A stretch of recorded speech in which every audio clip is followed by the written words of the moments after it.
بسم الله الرحمن الرحيم.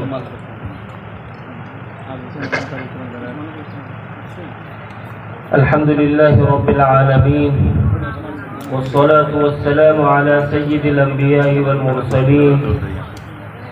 وعلى آله وصحبه ومن تبعهم بإحسان إلى يوم الدين. أما بعد، فقد قال الله سبحانه وتعالى: فلا وربك لا يؤمنون حتى يحكموك فيما شجر بينهم ثم لا يجدوا في أنفسهم حرجا مما قضيت ويسلموا تسليما. صدق اللہ العظیم. حاضرین محترم،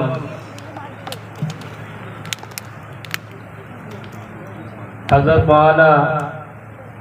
حاجی سیف اللہ رحمانی دامت برکاتہم، صدر آل انڈیا مسلم پرسنل لا بورڈ، حضرت مولانا عتیق احمد بستوی دامت برکاتہم، کنوینر دارالقضاء کمیٹی آل انڈیا مسلم پرسنل لا بورڈ، حضرت مولانا ممتاز احمد قاسمی، حضرت مولانا عارف صاحب بوڑیا، حضرت حاجی حکم الدین صاحب، جناب ڈاکٹر عبدالکریم آزاد صاحب، جناب مولانا روشن صاحب اور ہماچل کے تمام علماء کرام، حاضرین گرامی قدر،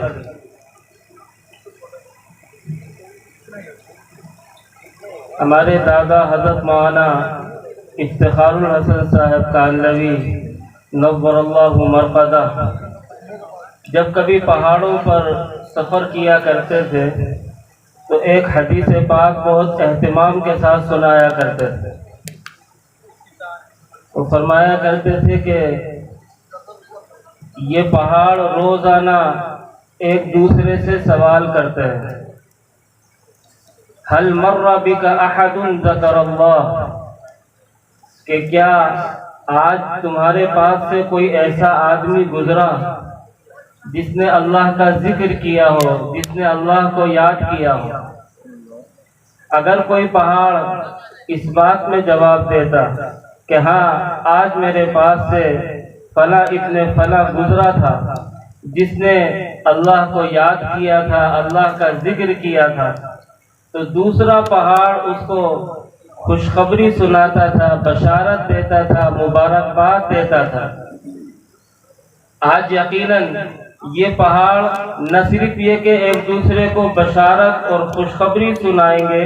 بلکہ میرے خیال میں جشن منائیں گے کہ آج اس کے سینے پر اہل علم کا قافلہ فروکش ہوا ہے. آج اس کے سینے پر ملک ہی نہیں بلکہ اس وقت کی دنیا کے بہترین علماء کرام، بہترین علمی خدمات انجام دینے والے مجدد صفات حضرات تشریف فرما ہے. یقیناً آج ان پہاڑوں کے لیے، ان علاقوں کے لیے، ان کوہساروں کے لیے بڑی خوشی اور سعادت کی بات ہے کہ یہ قافلہ یہاں پر موجود ہے. اللہ تعالیٰ اس مجلس کو ہم سب کے لیے خیر و برکت کا ذریعہ بنا. حاضرین گرامی قدر، آج کے اجلاس عام کا مقصد ہماچل کے اندر آل انڈیا مسلم پرسنل لا بورڈ کی جانب سے دارالقضاء کے قیام اور افتتاح ہے. اس موقع پر ہمیں سمجھنا چاہیے کہ دارالقضاء کی اہمیت کیا ہے. کیا دارالقضاء کی اہمیت صرف اتنی ہے کہ وہاں پر ہمارے مسائل حل ہوں گے؟ یہ اس کے علاوہ بھی کچھ ہے. حضرات، ہمیں یہ بات ذہن میں رکھنی چاہیے کہ دارالقضاء قائم کرنا ہمارے لیے اسی طرح ضروری ہے جس طرح مسجدیں بنانا ضروری ہے، جس طرح باجماعت نماز کا قائم کرنا ضروری ہے، جس طرح اذانیں دینا ضروری ہے، جس طرح یہ سارے کے سارے کام ہمارے لیے ضروری ہیں، اسی طرح ہمارے لیے دارالقضاء قائم کرنا بھی ضروری ہے. میں نے قرآن پاک کی ایک آیت کریمہ آپ کے سامنے تلاوت کی. اس آیت کریمہ میں حق تعالی شانہ فرماتے ہیں: فلا وربک لا یؤمنون، آپ کے رب کی قسم، آپ کے رب کی قسم، یہ لوگ ایمان والے نہیں بنیں گے۔ عربی زبان کے اندر کسی مضمون کو مؤکد کرنے کے جتنے طریقے ہو سکتے ہیں، تقریباً وہ تمام طریقے ذکر کر کے کہا گیا، اس وقت تک یہ لوگ ایمان والے نہیں بن سکیں گے جب تک کہ حتی یحکموک فیما شجر بینہم، جب تک کہ یہ آپ کو اپنے باہمی نزاع، باہمی اختلاف اور باہمی لڑائی جھگڑوں کے اندر فیصل نہ بنائے، جج نہ بنائے، قاضی نہ بنائے۔ نبی کریم صلی اللہ علیہ وسلم کو آپ کی لائی ہوئی شریعت کو اپنے تمام نزاعات اور اپنے تمام اختلافات کے اندر فیصل بنانا، جج بنانا، قاضی بنانا،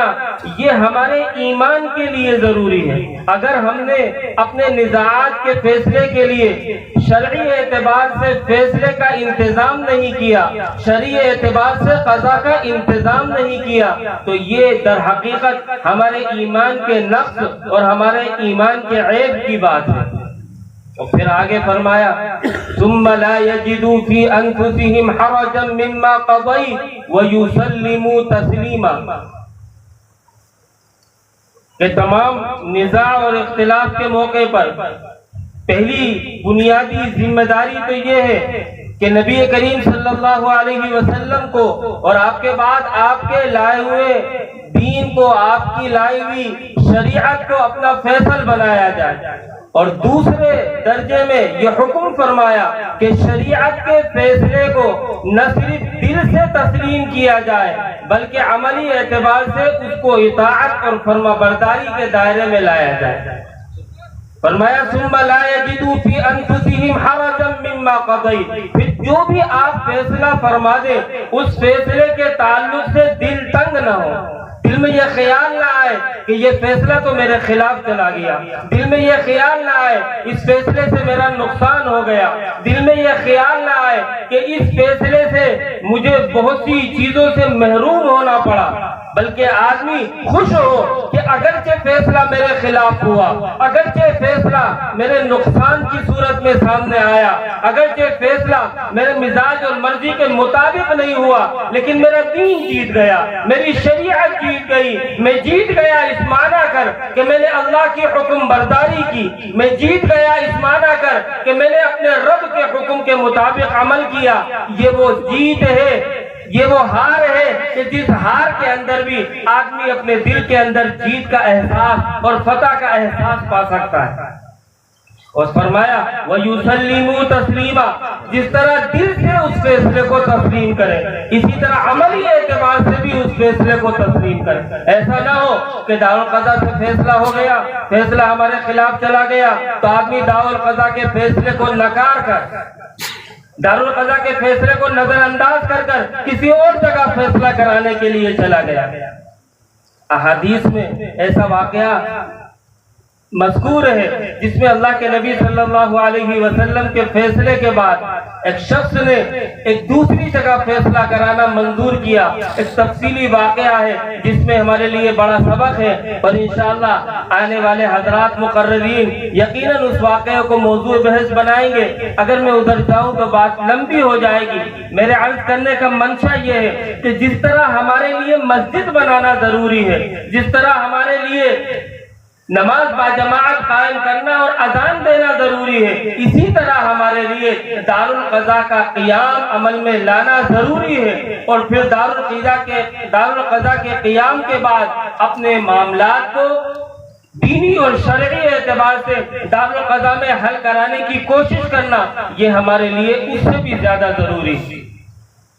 آج انشاءاللہ یہاں دارالقضا کا قیام عمل میں آ جائے گا۔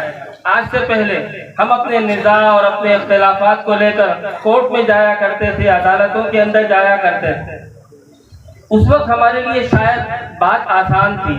ہم اپنے رب کے حضور یکگونا معذور تھے کہ اے پروردگار، اگرچہ ہم چاہتے تھے کہ آپ کے بھیجے ہوئے دین کے مطابق فیصلہ کریں، لیکن ہمارے پاس کوئی انتظام نہیں تھا، ہمیں یہ موقع میسر نہیں تھا کہ ہم دین و شریعت کے مطابق اپنے معاملات کو فیصل کرا سکیں۔ اس لیے مجبوراً ہمیں اور عدالتوں میں جانا پڑا اور منصفوں کے پاس جانا پڑا، جہاں آپ کے بتائے ہوئے قانون کے مطابق فیصلے نہیں کیے گئے، آپ کی بتائی ہوئی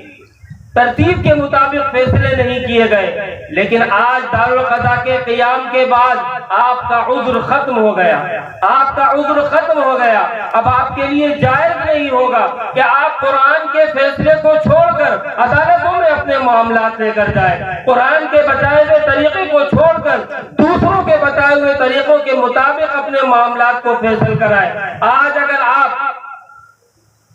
دارالقضا کو چھوڑ کر دوسری عدالتوں کے اندر اپنے نزاعات کو لے کر جائیں گے تو کل اللہ تعالیٰ کی بارگاہ میں آپ کے پاس کوئی عذر نہیں ہوگا۔ جب آپ سے کہا جائے گا، قرآن میں اعلان کیا گیا تھا وَمَن لَّمْ يَحْكُم بِمَا أَنزَلَ اللَّهُ فَأُولَٰئِكَ هُمُ الْفَاسِقُونَ، کہ جو اللہ کے نازل کیے ہوئے دین کے خلاف فیصلہ کرے وہ فاسق لوگ ہیں۔ جب تم سے قرآن میں کہا گیا تھا وَمَن لَّمْ يَحْكُم بِمَا أَنزَلَ اللَّهُ فَأُولَٰئِكَ هُمُ الظَّالِمُونَ، کہ جو اللہ کے بتائے ہوئے شریعت کے مطابق فیصلہ نہ کرے وہ لوگ ظالم ہیں۔ جب تم سے قرآن میں کہا گیا تھا وَمَن لَّمْ يَحْكُم بِمَا أَنزَلَ اللَّهُ فَأُولَٰئِكَ هُمُ الْكَافِرُونَ، کہ جو اللہ کے نازل کیے ہوئے دین کے مطابق فیصلہ نہ کرے وہ لوگ کافر ہیں، ایمان سے محروم ہیں۔ تو تم دارالقضا کو چھوڑ کر عدالتوں میں کیوں گئے؟ تم اللہ کے شریعت کے نظام کو چھوڑ کر انسان کے بنائے ہوئے نظام کی طرف کیوں پھرے؟ اس وقت آپ کے پاس کوئی جواب نہیں ہوگا۔ جہاں ہمارے لیے یہ ضروری تھا کہ ہم دارالقضا کا قیام عمل میں لائیں، وہاں آج کے بعد ہمارے لیے یہ ضروری ہوگا کہ ہم آپس کے لڑائی جھگڑے، چاہے وہ میاں بیوی کے لڑائی جھگڑے ہو، چاہے وہ وراثت کے لڑائی جھگڑے ہو، چاہے وہ ہمارے آئینی مسائل سے متعلق لڑائی جھگڑے ہو، ان لڑائی جھگڑوں کے اندر ہم دارالقضا کو نظر انداز کر کر دیگر عدالتوں سے رجوع کریں۔ حاضرین محترم، جس وقت اللہ تبارک و تعالی نے انسان کو دنیا میں پیدا فرمانے کا ارادہ کیا، اس وقت اللہ تبارک و تعالی نے فرشتوں کو مخاطب کر کے فرمایا انی جاعل فی الارض خلیفہ، کہ میں روئے زمین پر اپنا خلیفہ بنانے جا رہا ہوں، ایک ایسی مخلوق بنانے جا رہا ہوں جس کو میں اپنی خلافت عطا کروں گا، اپنی نیابت عطا کروں گا۔ اور وہ خلافت و نیابت کیا ہے؟ فرمایا وَمَا خَلَقْتُ الْجِنَّ وَالْإِنسَ إِلَّا لِيَعْبُدُونَ، کہ یہ انسان دنیا میں اللہ کی عبدیت کو قائم کرے، اللہ کی بندگی کو قائم کرے۔ اس زمین کا بادشاہ اللہ ہے، اس زمین کا مالک اللہ ہے، لَهُ الْمُلْكُ وَلَهُ الْأَمْرُ، اسی کے ہاتھ میں بادشاہت ہے اور اسی کے ہاتھ میں فیصلہ ہے، اسی کے ہاتھ میں حکم ہے۔ ہماری ذمہ داری ہے کہ اپنی مقصد خلقت اور اپنی مقصد بعثت کو سامنے رکھ کر اس روئے زمین پر اللہ کے فیصلوں کو قائم کریں، اس روئے زمین پر اللہ کی عبدیت کو قائم کریں، اس روئے زمین پر اللہ کی بندگی کو قائم کریں۔ اگر ہم اس روئے زمین پر اللہ کی عبدیت اور بندگی کو قائم نہیں کریں گے تو میرے محترم دوستوں، بزرگوں اور بھائیوں، ہم اپنی مقصد خلقت کے خلاف کریں گے، ہم اپنی مقصد بعثت کے خلاف کریں گے، اور اس کا انجام پتہ ہے کیا ہوگا؟ اس کا انجام یہ ہوگا کہ ہم مٹا دیے جائیں گے، ہم ختم کر دیے جائیں گے۔ وَإِن تَتَوَلَّوْا يَسْتَبْدِلْ قَوْمًا غَيْرَكُمْ ثُمَّ لَا يَكُونُوا أَمْثَالَكُمْ، ہم نے تمہیں اپنی عبدیت کو قائم کرنے کے لیے بھیجا ہے، اپنا خلیفہ اور گورنر بنا کر بھیجا ہے۔ اگر تم نے ہماری خلافت اور گورنری کے مطابق کام نہیں کیا، اپنے مقصد بعثت کے مطابق کام نہیں کیا، سرکشی کی، طغیانی کی، ہمارے فیصلوں کے خلاف فیصلہ کرایا، ہماری شریعت کے خلاف فیصلہ کروایا، ہم تمہیں تباہ و برباد کر دیں گے اور تمہاری جگہ ایسے لوگوں کو پیدا کریں گے جو تمہاری طرح فرمان نہیں ہوگی، جو تمہاری طرح سرکش نہیں ہوگی۔ حاضرین محترم، اگر ہم اپنی بقا چاہتے ہیں، اپنا تحفظ چاہتے ہیں، اگر ہم اپنے مقصد خلقت اور مقصد بعثت کے مطابق زندگی گزارنا چاہتے چاہتے ہیں تو ہمارے لیے جہاں یہ لازمی تھا کہ ہم دارالقضا کا قیام عمل میں لائیں اور اللہ کی توفیق سے آج یہ عمل میں آ گیا، اسی طرح ہمارے لیے یہ بات بھی لازمی ہوگی کہ ہم اپنے معاملات کو، اپنے نزاعات کو، اپنے لڑائی جھگڑوں کو عدالتوں میں نہ لے کر جائیں، بلکہ ہم شریعت کے مطابق فیصلہ کریں۔ دونوں فریق اللہ کی ایمان کی بنیاد پر، قرآن پر ایمان کی بنیاد پر، اللہ کے بتائے ہوئے قانون کے عدل و انصاف کی بنیاد پر خوشی خوشی دارالقضا آئیں اور وہاں پر جو کچھ بھی فیصلہ ہو اس کو قبول کر کے چلے جائیں۔ یاد رکھیے دارالقضا کا فیصلہ چاہے آپ کے خلاف ہو، لیکن آپ نے اگر اس کو دل سے قبول کر لیا تو آپ ہارے نہیں ہیں بلکہ جیت گئے ہیں۔ ایک آدمی جو دارالقضا کو نظر انداز کر کے عدالت کے اندر گیا، عدالت کے اندر اس نے جھوٹی گواہی کے ذریعے، اچھا وکیل کر کے، مہنگی فیس کے ذریعے اس نے اگر فتح حاصل بھی کر لی، یقین جانیے یہ آدمی جیت کر بھی ہارا ہوا ہے۔ دارالقضا کے اندر آنے والا ہار کر بھی جیتا ہوا ہے اور یہ آدمی جیت کر بھی ہارا ہوا ہے، کیونکہ اس نے ظاہری جیت کے پیچھے اپنے لیے کتنا خسارہ اور نقصان جمع کر لیا۔ اس نے جھوٹے گواہ کھڑے کیے، اس نے وکیل کو بھاری فیس دی، جس وکیل نے آپ کی طرف سے نہ جانے کتنے جھوٹ بولے، یہ سارے کے سارے جھوٹ آپ کے نامہ اعمال میں، یہ جھوٹی گواہیاں یہ آپ کے نامہ اعمال میں، پھر اس کو بڑی فیس دے کر آپ نے اپنے حق میں فیصلہ کرا لیا۔ یہ جو فیصلہ ہوا اگرچہ دنیا کے اندر اس نے آپ کو فاتح کہلا دیا، لیکن آخرت کے اندر اللہ کی عدالت کے اندر آپ کی بات پوچھ کا کوئی آپ کے پاس جواب نہیں ہوگا، اللہ کی بات پوچھ کا کوئی جواب نہیں ہوگا۔ اس لیے میرے محترم دوستوں، بزرگوں اور بھائیوں، ہمارے لیے بڑی خوشی کی بات ہے، بڑی سعادت کی بات ہے کہ آج ہم دارالقضا کا قیام عمل میں لا رہے ہیں، اور آج اس افتتاح کے موقع پر بڑا خوبصورت پروگرام ہے اور بڑی خوبصورت محفل میں ہم شریک ہیں، لیکن آج یہاں سے ان بزرگوں کے ہاتھ میں ہاتھ دے کر یہ بیعت کر کے جائیے گا، ان بزرگوں کے ہاتھ میں ہاتھ دے کر یہ عہد و پیمان و قول و قرار کر کے جائیے گا کہ ہمارے علاقے کا کوئی بھی معاملہ عدالت میں نہیں جائے گا، میاں بیوی کا جھگڑا عدالت میں نہیں جائے گا، وراثت کا جھگڑا عدالت میں نہیں جائے گا، حضانت و پرورش کا جھگڑا عدالت میں نہیں جائے گا، طلاق کی تحقیق سے متعلق کوئی نزاع عدالت میں نہیں جائے گا، میاں بیوی جھگڑ کر ایک دوسرے کے خلاف عدالتوں میں نہیں کھڑے ہوں گے، بلکہ یہ ہماری بہنیں اور یہ ہمارے بھائی دارالقضا کے اندر آئیں گے اور یہاں پر آ کر اللہ کے حکم کے مطابق اپنا فیصلہ کرائیں گے۔ جیتیں گے تو فبیہا، ہاریں گے تب بھی دل میں خوشی کا احساس لے کر جائیں گے ہم نے اپنے رب کے فیصلے پر اور اپنے رب کے حکم کے مطابق عمل کیا۔ حاضرین محترم، آج جو حضرات آپ کے درمیان تشریف فرما ہے، یہ آپ کی بھی خوش قسمتی ہے اور سعادت ہے، اور اس علاقے کی بھی خوش قسمتی ہے اور سعادت ہے کہ یہ حضرات ہمارے درمیان تشریف فرما ہے۔ ان کی زیارت بھی ہمارے لیے باعث ثواب ہے، اور آج جب ان کے قدم یہاں پر پڑے ہیں تو میں امید کرتا ہوں کہ ان کے بابرکت قدوم کی برکت سے اس علاقے کا مزاج بدلے گا، یہاں کے کام کا انداز بدلے گا، یہاں ایک دینی صالح انقلاب برپا ہوگا، اور یقیناً اس دارالقضا کے قیام سے پورے علاقے کے اندر اللہ کی برکت نازل ہوگی۔ آج دارالقضا کے قیام سے پہلے دینی اعتبار سے ہمارے علاقے کے اندر ایک نقص تھا، ایک عیب تھا۔ یہ ایسا ہی تھا جہاں ہزاروں مسلمان بستے ہوں، کوئی باجماعت نماز کا انتظام نہ ہو۔ دارالقضا کے قیام سے پہلے دینی اعتبار سے ہم ناقص تھے، ادھورے تھے، نامکمل تھے۔ آج دارالقضا کے قیام کے بعد دینی اعتبار سے ہم مکمل ہوئے ہیں، اور انشاءاللہ یہ دین کی تکمیل ہمارے اندر ایک صالح انقلاب برپا کرے گی۔ میں بہت بہت مبارکباد دیتا ہوں اس پروگرام کے منتظمین کو، جنہوں نے پہاڑوں پر اتنا خوبصورت پروگرام ترتیب دیا، اور آپ تمام حضرات کو بھی مبارکباد دیتا ہوں۔ آپ دور دراز سے سفر کر کے یہاں پر تشریف لائے۔ اللہ تبارک و تعالی آپ کی آمد کو اور ہم سب کے یہاں اکٹھا اور جمع ہونے کو باعث خیر و برکت بنائے۔ وآخر دعوانا الحمدللہ رب العالمین۔